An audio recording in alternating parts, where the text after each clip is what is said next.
Welcome to the channel, friends. So I want to make a quick video on how I adjust my front and rear sight and how I get a precise measurement for the sights to be centered on the slide for a pistol. Now, the trick I use is actually this right here. This is a digital drop indicator that has a base for height measurement. Now, this is going to allow you to have the most accurate and most stable way to measure the type of measurement you would want to measure how far off center line the front or the rear sight is. This is a slide from a P320, and I'm going to use it as an example. Because it's an angled face slide, it has like this slant cut at the top here.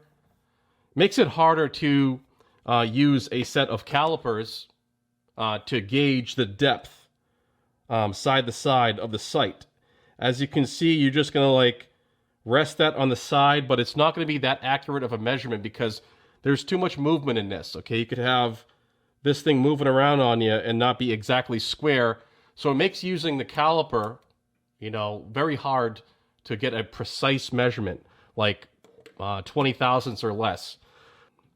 But moving along, I want to talk about using the depth gauge here.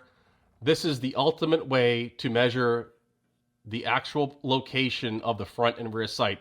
And it's because you can do this with great accuracy is because you have this nice stable base. You're going to rest it up against the flat side of the slide. And you're going to take a measurement, okay? You're going to take a measurement, and then you're going to flip it and take a measurement on the other side as well. Okay, so we have 420, 421 on here. And on this side, we have 415. Okay, as you can see, I can place my thumb on the slide and put pressure up against this flat face, which squares off the measurement, squares up this height gauge here to get a really good solid measurement. Okay, you don't have that advantage using the calipers. So same thing for the rear sight. You'd base it off the nice flat you have on near the serrations. Just put my thumb there to hold it down. As you can see, I can get a nice measurement. It's 219.8. Flip it to the other side. And I have 215 on this side. Very easy measurement. And it's an accurate measurement. As you saw there, the rear sight, I just adjusted it within 5 thousandths. Now, I can go ahead and use my sight pushing tool, such as something like this, which I'll have in a separate video. Use that to make your adjustments, and then take the slide out, and then check it with this depth gauge here, height gauge. There's different terms you could use to describe this, but essentially it's a digital drop indicator, a 1/2 inch stroke or depth travel on the indicator, and it's got this base attachment here that allows you to use it as a depth indicator, a depth gauge. Okay, so all I did to zero this out was essentially put this surface here on a flat surface. Essentially, you'd want a surface plate, a granite surface plate, but it doesn't have to be. It can be any it could be the base of a machinist square, anything that's like ground flat if you want to be super precise, or it can just be a tabletop. It's not that important. But as you can see here, I also protected this metal base with painter's tape so I don't gouge up my slide by mistake or rub the finish on it or scuff it. But this is the trick I use to get extremely accurate measurements along with my sight pusher.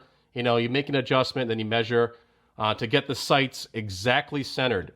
And you want the sights centered when you first start off because, yes, there's going to be some manufacturing variation between the barrel and the slide lockup, but if everything is done correctly, it should be all on center line. So that means your sights really should be dead center.